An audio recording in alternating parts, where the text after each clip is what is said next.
అందరికి ఇప్పుడు మన దగ్గరికి వెళ్తే స్కాన్ అవుతుంది. ఆ రోజు మందుకు స్కాన్ ఉండేదా డబ్బులు ఇచ్చి తెచ్చేసుకున్నారు. డబ్బు అంతా దాచి తెప్పి ఈ రోజు ఏదైనా చేస్తాడు. కడుపులో జనం రావట్లేదు అంటాడు. ఒకసారి మీ తొత్తులు ఉన్నారు కదా, తొత్తుల్ని ఇక్కడ పంపించి చూసుకోమన్నాడు జగన్మోహన్ రెడ్డి. మద్యం కుంభకోణంలో పూర్తిగా మునిగిపోయిన ఈ వైఎస్ జగన్మోహన్ రెడ్డి ఈ మాట్లాడటం హాస్యాస్పదంగా ఉంది. రెడ్డ బుక్ కాదు, నిజమైతే పరిపాలన జరుగుతుంది. ఇప్పుడు లేదు కొడుకు పేరు సోమలింగుడు, నేను కుప్పం గడ్డనే బద్దలు కొడతానని చెప్పినాడు. ఏడన్నారు రెడ్ బుక్ పరిపాలన? రెడ్ బుక్ పరిపాలన కాదు జగన్మోహన్ రెడ్డి. ఇక్కడ వైసీపీ అడ్డా ఏమీ లేదు, తెలుగుదేశం అడ్డాలాగా ఉంది. ఎమ్మెల్సీ ఎన్నికల్లోనే పులివేందుల కోటని బద్దలు కొట్టిన చరిత్ర తెలుగుదేశం పార్టీది, నారా చంద్రబాబు నాయుడుది. ఏడు అక్రమ కేసులా? అక్రమ కేసులు ఏంటంటే మీతో పోల్చుకుంటూ 1% 0.0 కూడా లేదు. చింతలపూడి నియోజకవర్గం ప్రగడవరం గ్రామ కమిటీ అధ్యక్షుడు నేను. ఈ జెండాని మొన్న 140 సంవత్సరాలుగా జరుగు కుంభమేళాలో త్రివేణి సంగమంకి తీసుకెళ్లి 11,000 కిలోమీటర్లు ట్రావెల్ చేసి అక్కడ స్నానం చేయించి మళ్ళీ మా గ్రామంలో మొన్న జరుగు 43వ పార్టీ ఆవిర్భావ దినోత్సవం 29వ తారీఖున మా అన్న ఎన్టీఆర్ గారు విగ్రహం దగ్గర మళ్ళీ దాన్ని ఎగరేసి మళ్ళీ అక్కడి నుంచి ఈ జెండా తీసుకొని ఈరోజు ఈ మహానాడు ఈ ప్రాంగణంలో ఈ జెండాని చంద్రబాబు నాయుడు గారికి అందజేయాలని చెప్పి వచ్చాం. ఆ రోజున మేము ఆ కుంభమేళాలో ఒకటే కోరుకున్నాం, అన్నా నువ్వు స్థాపించినటువంటి పార్టీ, నువ్వు స్థాపించినటువంటి ఈ జెండా వల్ల ఈ ఆంధ్ర రాష్ట్రం అందరం కూడా బడుగు బలహీన వర్గాలు అందరం కూడా చక్కగా హ్యాపీగా ఉన్నాం. అలాగనే చంద్రబాబు నాయుడు గారి యొక్క నాయకత్వంలో ఈ రాష్ట్రం సర్వతాభివృద్ధి చెందుతూ ఇంకా 100 సంవత్సరాలు ఈ జెండా అసెంబ్లీ మీద ఎగరాలని చెప్పి కోరుకుంటూ మరి ఈ జెండాని ఈరోజు ఈ మహానాడు పెద్ద పండగ. మహానాడు అంటేనే తెలుగుదేశం పార్టీ కార్యకర్తల్లో మహా పండగ. ఆ పండగ వాతావరణంలో ఈ జెండాను తీసుకొని మళ్ళీ ఈ రోజున చంద్రబాబు నాయుడు గారిని, లోకేష్ గారిని కలవడానికి వచ్చాము. జై తెలుగుదేశం, జై ఎన్టీఆర్. ఇక్కడ వైసీపీ అడ్డా ఏమీ లేదు, తెలుగుదేశం అడ్డాలాగా ఉంది. ఎక్కడ చూసినా పచ్చ తోరణాలతోటి, కేరింతలతోటి, కార్యకర్తల యొక్క ఆనందోత్సవాలతోటి, ఎక్కడ చూసినా పసుపు పచ్చ మయంతో వెలవెల్లాడిపోతున్నటువంటి కడప ఇది. ఇక నుంచి కడపలో ఎగరేది తెలుగుదేశం జెండా, దీనికి ఎటువంటి తిరుగు లేదు. ఇక నుంచి కడప తెలుగుదేశం అడ్డా. ఇంకా వాళ్ళకి వైసీపీ వాళ్ళకి ఏం జరుపుకున్నా ఇంకా వాళ్ళకి లేదు, అయిపోయింది. ప్రజలు ఇచ్చారు, ఆ ప్రజలు ఇచ్చిన దాన్ని వాళ్ళు నిలబెట్టుకోలేకపోయారు. ఆ 5 సంవత్సరాల్లో వారు చేసినటువంటి రాష్ట్రాన్ని ఎంత సర్వనాశనం చేయాలో అంత సర్వనాశనం చేశారు. కాబట్టి వాళ్ళ ఆలోచనలు ఈ భ్రమలోనే తప్ప ప్రజల్లో మట్టికి ఏమాత్రం లేదు. ఈ సినిమా డైలాగులు చాలా విన్నాం. ఇప్పుడు చూపించిన సినిమా ఏదో చూసాం కదా, ప్రజలు చూసే కదా నీకు ఇచ్చింది ఈ తీర్పు. మళ్ళీ ఇంకా నువ్వు చూపించే సినిమా ఏంటి? ఇక చూపించేది లేదు సినిమా. ఇక చూపించేదంతా సినిమా లోకేష్ బాబే చూపిస్తాడు. అక్రమ కేసులు అంటే మా చింతలపూడి మండలం ప్రగడవరం గ్రామ పంచాయతీలో మా గ్రామం ఇదేమి కర్మ ప్రోగ్రాంకి చంద్రబాబు నాయుడు గారు మా గ్రామం వచ్చినప్పుడు మా గ్రామంలో ఫ్లెక్సీలు కూడా కట్టుకోకుండా వాళ్ళు ఆపారు. ఆపిన దాన్ని మేము ఎదుర్కొని ఇచ్చేసినందుకు వాళ్ళు ఇళ్లలో కూర్చొని తెల్లారి నా మీద అటెంప్ట్ మర్డర్ కేసుని పెట్టారు. మరి అంతకన్నా అన్యాయం ఏముంటుంది? అటువంటివన్నీ ఆళ్ళు చేసి ఇవాళ మా మీద పెట్టారు అని చెప్పుకుంటంలో ఇదేంటంటే ఎదురు పోరాటం చేయడం తప్ప అందులో వాస్తవాలు లేవు, అంత అవాస్తవం. ఇది రాయలసీమకే ఒక పండగ రోజు. జగన్మోహన్ రెడ్డి అనేవాడు 175 నేను ఇక్కడ కాదు వాడెవడో చెప్తాడు. లేదు కొడుకు పేరు సోమలింగుడు, నేను కుప్పం గడ్డనే బద్దలు కొడతానని చెప్పినాడు. ఆ రోజే జగన్మోహన్ రెడ్డి చెప్పినాం, నీ పులివెందల్లోనే నీ కడప జిల్లాలోనే తెలుగుదేశం జెండా రెపరెపలాడిస్తాం, నీ యొక్క కడప జిల్లాని కోటని బద్దలు కొడతామని ఆనాడు కార్యకర్తలు కావచ్చు, యువగలం వ్యవస్థాపకుడు ఈరోజు మంత్రి నారా లోకేష్ బాబు గారు పాదయాత్రలే చెప్పాడు. ఎవరి పేరు చెప్తే జగన్మోహన్ రెడ్డి గుండెల్లో రైలు పరిగెత్తాలనో ఆయనే ఈనాటి ముఖ్యమంత్రి నారా చంద్రబాబు నాయుడు. ఎవరితో పెట్టుకుంటున్నారు మీరు? ఎవరితో మాట్లాడుతున్నారు? ఒకవైపే చూడండి, రెండో వైపు చూడొద్దు. జగన్మోహన్ రెడ్డి, నువ్వు కడప కోటని బద్దలు కొడతాం, ఎమ్మెల్సీ ఎన్నికల్లోనే పులివేందుల కోటని బద్దలు కొట్టిన చరిత్ర తెలుగుదేశం పార్టీది, నారా చంద్రబాబు నాయుడుది. జగన్మోహన్ రెడ్డి గారు ఒక ఆర్థిక నేరగాడు, రాజకీయం అనుమోలేని వ్యక్తి. ఈరోజు మహానాడు కడపలో కీర్తిశేషులు నందమూరి తారక రామారావు గారు 1982లో పార్టీ స్థాపించినప్పుడే ఇది తెలుగుదేశం పార్టీ, తెలుగువారు బతుకున్నంత వరకు శాశ్వతంగా ఉండే పార్టీ తెలుగుదేశం పార్టీ. తెలుగుదేశం పార్టీనే ఉన్ని అని చెప్పిన జగన్మోహన్ రెడ్డి ఆ రోజే చెప్పాడు. మా నాయకుడు ప్రతిపక్ష నాయకుడిగా ఉన్నప్పుడు, అయ్యా జగన్మోహన్ రెడ్డి గారు నిన్ను పుట్టించిన దేవుడు వల్ల కూడా కాదు. తెలుగుదేశం పార్టీ అంటే కమర్షియల్ కనుక పార్టీతో పెట్టు. చాలా బాగా జరుగుతుంది సార్. కడపలో పడ్డ ప్రధాన కారణం ఏమంటారు? ఈ పరిస్థితి వైఎస్ఆర్ అడ్డా అని చెప్పుకుంటారు. పదిసారి అది చెప్పుకుంటారు. కడప మా అడ్డా. సార్ ఆంధ్రప్రదేశ్ అంతా కూడా తెలుగుదేశం అడ్డా అని 2024 జూన్ 4వ తారీఖున చారిత్రాత్మక విజయం సాధించి ఆంధ్రప్రదేశ్ అంతటికీ అర్థమైంది సార్. ఎందుకంటే పెద్దలు మన అనుభవం ఉన్న వ్యక్తి ఆయన అయితేనే ఆంధ్రప్రదేశ్ని రక్షించగలరని జూన్ 4వ తారీఖున 2024న అందరూ చాటి చెప్పారు. ఈరోజు అయితే కార్యకర్తలందరూ కూడా ఉత్సాహంగా పసుపు పండుగలాగా కడపలోనే కదా ఆంధ్ర రాష్ట్రం అంతా కూడా వస్తూ ఉంటే దారిలో కూడా అంతా కూడా పసుపు పండుగ కనిపిస్తూ ఉంది. చాలా ఉత్సాహంగా అందరూ కూడా పాల్గొన్నారు. నిన్న లోకేష్ గారు మాట్లాడడం కూడా నిజంగా చాలా కార్యకర్తలందరికీ కూడా ఉత్తేజాన్ని కల్పించింది. నిజంగా చాలా బాగా జరుగుతుంది సార్. జూన్ 4న వెన్నుపోటు దినోత్సవంగా జరుపుకుంటుంది రాష్ట్రం అని చెప్పి జగన్ చెప్పారు. అదే రోజున కూటమి ప్రభుత్వం అధికారంకి వచ్చింది. సార్ వెన్నుపోటు దినోత్సవం కాదు సార్, మీరు అందరూ చూశారు. అంటే ఎవరు ఊహించలేదు. ప్రజలందరూ సైలెంట్గా అక్కడ డిసిషన్ అయితే ఇచ్చారు.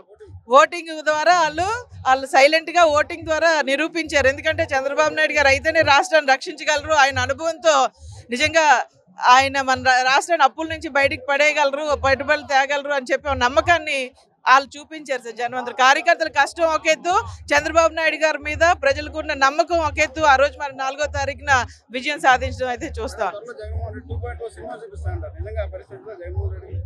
ఏమో సార్, సినిమా ఫ్లాప్ హిట్ అనేది రిలీజ్ అయితే చూద్దాం సార్. అనకాపల్లి జిల్లా పాయకరపేట కాన్స్టిట్యుయెన్సీ హోమ్ మినిస్టర్ గారు ఏరియా. నేను మండల SL convener, market director. Kadapa కనీ విని ఎరిగిన రీతిలో కడప అంటే చాలా మందికి ఒక రకమైనటువంటి ఇది ఉండేది.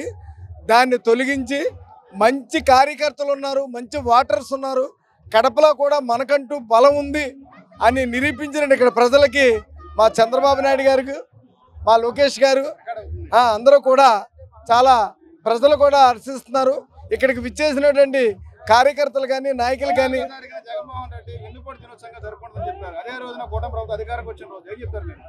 దాని విషయంలో మాత్రం అలా చేయడం 100కి 100 అది ఖండిస్తున్నాం. అది చాలా తప్పు. ఎందుకోసంటే కూటమి ప్రభుత్వం వచ్చిన తర్వాత చాలా మంది ప్రజలు ఆనంద ఉత్సవాలు వెలుబుచ్చుతున్నాయి. ఈవేళ సూపర్ 6 పెట్టారు. ఆ పథకాలు నిజంగా అమలు చేస్తూ ఉన్నారు ప్రాతిపదిక పైన. ఎందుకోసంటే ఒకేసారి అమ్మ కూడా అందరి పిల్లల్ని సమానంగా చూడలేదు. ప్రభుత్వ పథకాలు అనేవి డబ్బుతో కూడినది ఖర్చు. ఆ ఖర్చుని ఏ ఇయర్కి అలాగ 6 నెలలకు ఒకసారి పాతవి కొత్తవి బిల్స్ అన్నీ చూసుకుంటూ ప్రజలందరినీ ఏకతాటిపై తెస్తూ ఈవేళంటూ ఆంధ్రప్రదేశ్లోని మేమంటూ ఉన్నాము. ఏ ఓటర్కైనా ఏ ప్రజలకైనా కష్ట సుఖాల్లోని కూటమి ప్రభుత్వం లోకేష్ గారి నాయకత్వంలో, చంద్రబాబు నాయుడు నాయకత్వంలో, పవన్ కళ్యాణ్ నాయకత్వంలో, మోదీ గారి నాయకత్వంలో ఆంధ్రప్రదేశ్ అభివృద్ధి పథంలోని ముందుకు పోతుందని ఈ విషయం తెలియజేస్తూ రెడ్ బుక్ పరిపాలన ఇప్పుడు కాదండి, ఆల్రెడీ ఇప్పుడు మంచి పరిపాలనలోకి వచ్చింది. అసలు పరిపాలన అంతా గత 5 సంవత్సరాలు కూడా నరకాసురుడు ఎలా ఉంటాడో అలా చూపించారు. ఆ నరకాసురుడి నుంచి పోయి మంచి పరిపాలన భగవంతుడు ఏదో మనకు దేవుళ్ళో వరం ఇచ్చి చంద్రబాబు నాయుడు సీఎం అవడం వల్ల మొత్తం రాష్ట్రం అంతా చల్లటి వర్షాలు పడి గ్రామం అంతా చల్లగా ఉండి అందరూ కూడా సుఖ సంతోషాలతో ఉంటున్నారు. పోలార్ కెనాలు కానీ, రోడ్లు కానీ, అమరావతి కానీ అన్నీ స్పీడ్గా పరుగులెడుతున్నాయి. ఏది ఇస్తానన్న పథకం, డమేజీ పథకం కాకుండా 4000 పెన్షన్ అంటే మామూలు మాట కాదు. ప్రతి ముసలోడు కూడా నాకు 1వ తారీఖున ఆనందంగా పండగలా చేసుకుంటున్నారు. ఈ పండగ ఇవాళ మహానాడు పండుగ మాకు అందరికీ, ఆంధ్రప్రదేశ్ అందరికీ కూడా మహా పండుగ అంటే ఈరోజే. ఇలాంటి పండుగ జరుపుకోవడం మాకు అందరికీ సంతోషంగా ఉందండి. అదంతా జూన్ 4 చేసేదంతా దొంగ, అది నడదు. ఆ జూన్ 4 కల్లా జైలుకే పోతాడు. అంత దొంగోడు మళ్ళీ దొరకడు. ఆల్రెడీ అన్నీ ఉన్నాయి అతని దగ్గరే. మందు అందరికి ఇప్పుడు మందు దగ్గరికి వెళ్తే స్కాన్ అవుతుంది. ఆ రోజు మందుకు స్కాన్ ఉండేదా, డబ్బులు ఇచ్చి తెచ్చేసుకునేవారు. డబ్బు అంతా దాచి తెప్పి ఈరోజు ఏదైనా చేస్తాడు. అదంతా దొంగ పరిపాలన చేశాడు. మనుషుల్ని ఎలా కొట్టాలా, ఎలా చంపాలా, ఎలా బెదిరించాలో అన్నీ చేశాడు. అన్ని కేసులు పెట్టాడు. కార్యకర్తలను 5 సంవత్సరాలు నరకం చూపించాడు. అదంతా ఇవాళ అనుభవిస్తున్నారు. వాళ్ళు ఒక్కొక్క జైలు పాలైపోతున్నారని చెప్తున్నాం. రెడ్ బుక్ కాదు, నిజమైన పరిపాలన జరుగుతుంది. ఇప్పుడు నిజమైన పరిపాలన జరుగుతుందండి. ఏది రెడ్ బుక్ అన్నంగా లేదు. వాళ్ళు చేసిన పాపాలు వాళ్ళకే చుట్టుకున్నాయి. ఎవడైతే పాపం చేసాడో పాపానికి వాళ్ళు పోతున్నారు. ఆ రోజు పెద్ద చిన్న స్థాయి సర్వం లేకుండా మాట్లాడారు. వాళ్ళు మాట మర్చిపోయి మాట్లాడారు. ఆ రోజు ఈ రోజు అనుభవిస్తున్నారు వాళ్ళు. అదేం తప్పు కాదండి. ఏంటంటే ఈ రోజు కూడా మొత్తం రాష్ట్రం అంతా చూస్తుంది ఏ పరిపాలన నీతి నిజాయితీ నడుతుందో. ఇవాళ రోడ్డు అంటే వస్తే ఒక గంట రావాల్సింది అరగంటలో వస్తున్నాం. ఇలా గంటలు కనపడి గోతులను తిరిగి వచ్చేవాళ్ళం. అది ఎంత డబ్బుతో కూడుకుంటే చేస్తున్నాడో చంద్రబాబు నాయుడు ముందుతో ఈ రాష్ట్రాన్ని ముందుకు ఎలా తీసుకెళ్ళిన పరిపాలన ఉంది. అసలు 2 పాయింట్ కాదు 0 పాయింట్ పోద్దని మీరు అర్థం చేసుకోండి. ఆయన చూడు ఈ కడపలోనే ఇంత ఊపు వచ్చిందంటే మీరు లెక్కేసుకోండి ఇంకెక్కడ ఉంటాడు. కడపలోనే ఏదో చేసేస్తామన్నాడు. ఈ కడపలోనే ఎంత ఊపు వచ్చిందో మీకు అందరికీ తెలుసు. మీ ప్రెస్ వాళ్ళు కూడా చూస్తున్నారు ఎంత ఊపు వచ్చింది ఎంత ఉందో. ప్రజలు ఒక్కసారి తిరగబడ్డారంటే చూపించి సినిమా ఉండదండి. ఆ సినిమా ఆల్రెడీ చూసారు. ఆ సినిమా ఇంక మళ్ళీ తెరిస్తే సినిమా రాదు, బొమ్మ కనపడదండి. చూసుకోండి సార్. అందరికీ నమస్కారం అండి. ఈ మహానాడు కన్నుల పండుగ జరుగుతుంది. అనకాపల్లి జిల్లా నక్కపల్లి మండలం పాయకీరపేట నియోజకవర్గం మా అనితమ్మ కాన్స్టిట్యున్సీ సార్. మేము అక్కడి నుంచి రావడం జరిగింది. ఇది 2వ రోజు కన్నుల పండుగ జరుగుతుంది. నిజంగా కడపలో ఇంతమంది టీడీపీ ఇంత వైభవంగా ఉందా అని ఫస్ట్ టైం మాకు చాలా ప్రతి ఒక్కరికి తెలుస్తుంది. నిజంగా కడపలో ఇంత అన్నట్లుగానే ఇంత జనం భారీగా తరలి వస్తున్నారు. నిన్న పేపర్లో అంటాడు మా సాక్షి కడపలో జనం రావట్లేదు అంటాడు. ఒకసారి మీ తొత్తులు ఉన్నారు కదా, తొత్తుల్ని ఇక్కడ పంపించి చూసుకోమన్నాడు జగన్మోహన్ రెడ్డిని. తొత్తులు ఉన్నారు కదా, జనం రావట్లేదని చెప్తున్నాడు కదా, మీ తొత్తుల్ని ఇక్కడ పంపించుకొని చూసుకోమనండి. కన్వింతులకి ఎంత జనం తరలి వస్తున్నారో తెలుస్తుంది నీకు. ఒకటి ఎన్డీఏ కూటమి వచ్చిన దగ్గర నుంచి జనాలు ప్రతి ఒక్కరికి మార్పు వచ్చింది. ప్రతి ఒక్కరు కూడా ప్రతి ఆనందంతో మునిగి ఉన్నారు. ఎవరు కూడా డబ్బులు కోరుకోవట్లేదు. ప్రతి ఒక్కరు కూడా మన రోడ్ల దగ్గర నుంచి ప్రతి ఒక్కరు కూడా అభివృద్ధి కోరుకుంటున్నారు. డబ్బులు ఎవరు కోరుకోవట్లేదు సార్. అభివృద్ధి ప్రతి ఒక్క రోడ్డు వెళ్ళి చూడండి. ఎవరైనా సరే ప్రతి ఊరు వెళ్ళి గ్రామం కావను మీ తొత్తులు పంపించి చూడండి. ఎంత ప్రతి గ్రామం కూడా రోడ్ల దగ్గర నుంచి ఇంతకుముందు 2 గంటలు పట్టేది. ఇప్పుడు 10 నిమిషాల్లో చేరుకోగలుగుతున్నారు. ప్రతి ఆఫీసులు కూడా ప్రతి ఒక్కరు కూడా ఆడపడుచులందరూ కూడా అభివృద్ధి కోరుకుంటున్నారు. ఇక్కడికి వచ్చి మీరు చూడండి. మీరు పంపిస్తారు కదా దొంగ సోటల్ని పంపించండి. ఎంతమంది ఎంత జనంతో మా ఆనాడు కలకలాడుతుందో చూసుకోండి. వచ్చి ఏంటంటున్నారు రెడ్ బుక్ పరిపాలన కాదు జగన్మోహన్ రెడ్డి. ఇక్కడ రెడ్ బుక్ మీకు తెలియదేమో. రెడ్ బుక్ పరిపాలన ఇంకా ఓపెన్ చేయలేదు మా లోకేష్ బాబు. ఓపెన్ చేస్తే మీరు ఆ మాటలే మాట్లాడరు. ఇంకా రెడ్ బుక్ పరిపాలన కాలేదు. ఎన్డీఏ కూటమి ప్రభుత్వం సాగుతుంది. ఇది రామరాజ్య పరిపాలనే ఉంది. మీరు అర్థం చేసుకోండి. అక్రమ కేసులా అక్రమ కేసులు ఏంటండి? మీతో పోల్చుకుంటూ 1%లో 0.0 కూడా లేదు. ఇదే అలా కాదు. అక్రమ కేసులు అన్నారు కదా, సిగ్గుందా మీకు? అసలు అక్రమ కేసులు అయ్యి అసలు మీరు చేసిన తప్పులకి జనాలకు తెలియజేస్తున్నాం. పాపం పండి పోతున్నారు. మీరు ఇంకా టైం ఉంది. ఇంకా రెడ్ బుక్ అమల్లో రాలేదు. ఇంకా వచ్చిన తర్వాత మీకు తెలుస్తుంది ఏంటనేది. మద్యం కుంభకోణంలో పేరు ఇచ్చేందుకు సిద్ధమవుతున్నారు. మద్యం కేసులో అరెస్ట్ చేసేందుకు సిద్ధమవుతున్నాయి. బెజవాడలో రండి చెప్పి జగన్ చెప్తారు. ఏంటండి మద్యం కేసు ఎంతమంది జనాలు పోయారు, ఎంతమంది కిడ్నీలు లివర్లు పోయి సార్. ఒకటి ఎన్ని వేల కోట్లలో మీరు దాచుకున్నారో ఇప్పుడు తెలుస్తుంది. అంటే ఇప్పుడు అన్యాయం కేసులా మేము పెట్టివి జనాలకు తెలియజేస్తున్నారు. మీరు తప్పులు చేశారు అని జనాలు తెలుసుకోవాలి కదా. ఎన్ని వేల కోట్లది మీరు దోసుకుంటున్నారో తెలియాలి. దోసుకున్నారో ఈ రోజు తప్పు చేసిన వాళ్ళు తప్పే అంటారు జనాలు. తప్పు చేశారు కాబట్టి మీరు 11 సీట్లకి అంకితం అయ్యారు. ఇంకా రానున్న రోజుల్లో 11 కాదు, ఒకటి తీస్తే ఒకటే ఉంటది. అది ఎవరిదనేది మీకు తెలుసు, మాకు తెలుసు. 2.0 సినిమా చూపిస్తాను జగన్ చెప్తారు. ఆ పరిస్థితి ఉంటుందా? కాదా 2.0 చూసుకుందాలండి. ఎవరికి చూపిస్తారో అభివృద్ధి తర్వాత ఈ 5 సంవత్సరాలు 2029లో ఎవరికి చూపిస్తారో తెలుసుకుందాం. జగన్మోహన్ రెడ్డి గారు వెనకాల ఉన్న నాయకులు. జూన్ 4న వెన్నుపోటు దినోత్సవంగా జరుపుకుంటామని చెప్పి వైసీపీ చెప్పింది. అదే రోజున ఎన్డీఏ కూటమి అధికారంకి వచ్చి 1 ఇయర్ అవుతుంది. ఏం చెప్తారు మీరు? ఎన్డీఏ కూటమి ద్వారా మేము ఒకటే చెప్పదలుచుకున్నాం. ఈ 2029 కూడా మాదే. మీరు ఎన్ని జరుపుకున్నా సరే రాసి పెట్టుకోండి. 2029 మా ఎన్డీఏ కూటమి ఉన్నంత వరకు మాదే, తిరిగిలేదు. జై చంద్రన్న, జై లోకేష్, జై అనితమ్మ. విజయనగరం నియోజకవర్గం విజయనగరం జిల్లా నుంచి అశోక్ గజపతిరాజు గారి శిష్యులు మేము అందరం అక్కడి నుంచి వచ్చాం. నిన్న ఉదయం నుంచి కూడా మహానాడు చాలా బ్రహ్మాండంగా ఆర్గనైజ్ చేశారు రాష్ట్ర పార్టీ వాళ్ళు. నభూతో నా భవిష్యత్ అన్నట్టు రాయలసీమలో కడప జిల్లాలోని ఈరోజు మనం మహానాడిని జరిపించుకోవడం చాలా ఆనందంగా ఉంది. మాకు కొత్త అనుభూతి. మేము 1983 నుంచి కూడా ఎన్నో మహానాళ్ళకి వెళ్ళాం. అయితే రాయలసీమ ఈ మూల ప్రాంతం నుంచి ఇంత పెద్ద ఆర్గనైజేషన్లో మా ప్రీతమ నాయకులు అశోక్ గజపతిరాజు గారి నేతృత్వంలో, అదితి మేడం గారు మా ఎమ్మెల్యే గారి నేతృత్వంలో ఇక్కడ రావడం జరిగింది. మన చంద్రబాబు నాయుడు గారు, లోకేష్ గారు, అలాగే టీం మొత్తం స్టేట్ ప్రెసిడెంట్ గారు మొత్తం టీం అంతా కూడా ఈరోజు పండగ వాతావరణంలో ఈరోజు అందరం కూడా జరిపించుకోవడం చాలా ఆనందంగా ఉంది. సార్ వాళ్ళకి ఏం పని ఉందండి? వాళ్ళు ఉదయం లేచి ఆ సాక్షి టీవీలోనే ఎక్కడో పెట్టి ఏదో ఒకటి విమర్శించడమే వాళ్ళు చేస్తున్నారు.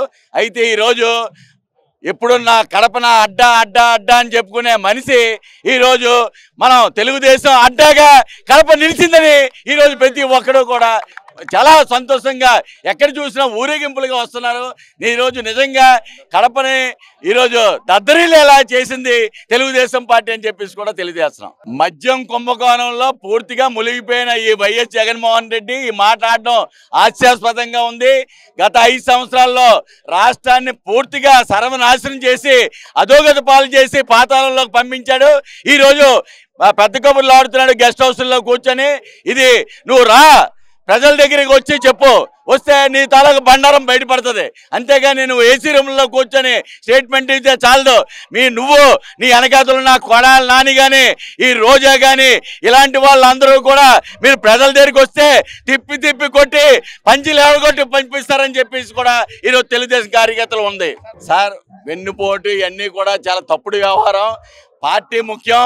కన్న తల్లి ఎంత గొప్పదో పార్టీ అంత గొప్పది. పార్టీని నిలబెట్టుకోవడం కోసం తెలుగుదేశం పార్టీ కార్యకర్తలు ఎంత ముందుకని వెళ్తారు. వీళ్ళందరూ ఏంటంటే పప్పం గడుపుకోవడం కోసం ఈరోజు 11 సీట్లతో ఏం చేయాలో తోచగా ఈరోజు కాలక్షేపం చేసుకుంటున్నారు. వాళ్ళ పని వాళ్ళు చేసుకోనండి, మనందరం ఆనందంగా పండుగ చేసుకుంటున్నాం. వాళ్ళు ఇసుక్కున్న వాళ్ళు ఇసుక్కుంటారు, దాని సంగతి దాన్ని వదిలేయండి.